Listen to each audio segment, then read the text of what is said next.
I'm sure the department is aware, because I know they have been doing work on this, that we struggle to maintain participation for women and girls in sport. And despite improvements, there is still a fairly significant drop-off rate for particularly younger women in sport. So I'd like to ask what measures the department have taken and will be taking to increase the participation of women and girls in sport. I want to thank Deputy Horrigan for raising this issue. It's a very important question. The Women in Sport funding was first established in 2005, and since then over €30 million has been invested through the national governing bodies of sport and local sports partnerships. But in June this year, your colleague Minister Martin and I, we announced record funding of €4 million for the Women in Sport programme this year.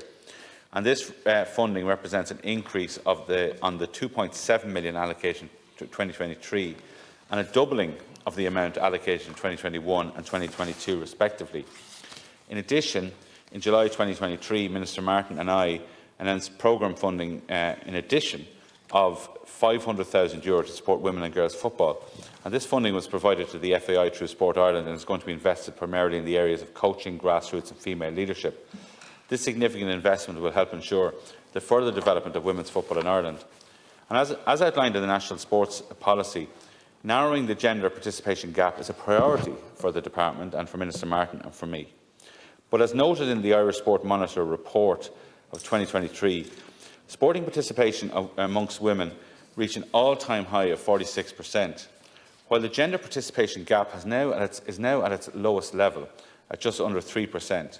But the Department will continue to work with Sport Ireland to close that gap and improve women's access and opportunity to actively participate in sport.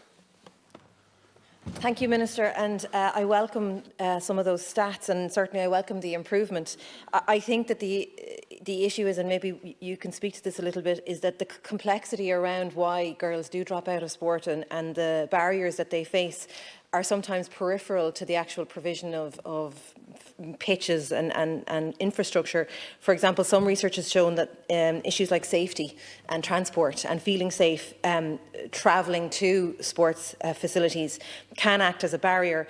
They also find that there is a social stigma to remaining involved in sports, and so that's why I'm particularly glad to hear you talk about grassroots leadership, because I like to see that is coming from women who have gone down that road themselves and know the issues and can provide leadership to those younger girls who need to know that sports is a very good use of their time. And then, of course, added to that is the reality of the funding, the capital funding of sports facilities, and the idea that, you know, as you go through the cycle and up the line and become more senior, that your facilities are the same as the facilities that our male counterparts enjoy.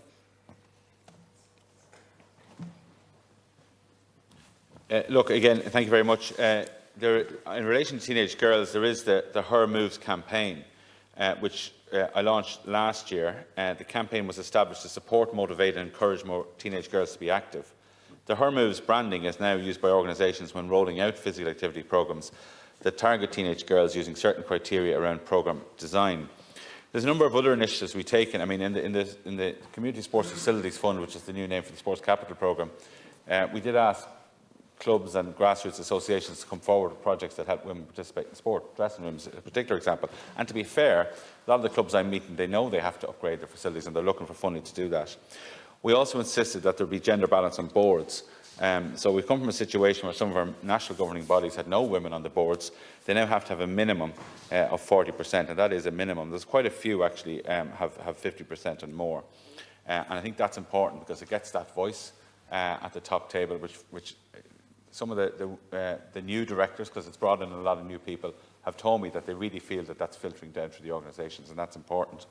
The other thing I've done as well is, on the Community Sports Facilities Fund and the Large Scale Sports Infrastructure Fund, there will be no funding whatsoever unless women have similar access to men. So this idea that the women play a soccer match at 7 o'clock on a Sunday night while the men get 3 o'clock on a Sunday afternoon, that day is over and the government won't be funding it. They have to have similar access. That's a matter for the organisations to put their policies in place, and to get the national funding or the regional funding, they have to demonstrate they have to put their policies on their website and show them to us, and we have a template sample policy that they can get inspiration from the department's website. Thank you, Minister. I really welcome some of that, and I'll be honest, as somebody who represents an area that has quite a number of communities that a lot of our households are on low income and there are areas of deprivation, we look to sports facilities and we look to sports clubs for some of those issues around social cohesion, and increasingly we're seeing the importance of that kind of the benefits of mental health, participation in terms of creating a sense of belonging, and that is just as real for women and girls as it is for boys and men, and that's why I particularly like to see women who have been successful in sport championed, and I'd like to recommend to the department that they continue to champion those very successful women that we saw in the Olympics and in other sporting functions that have done so well and can act as that kind of positive role model for women and girls in communities like mine who might see sport as something that they do with their whole life and is a real profession for them.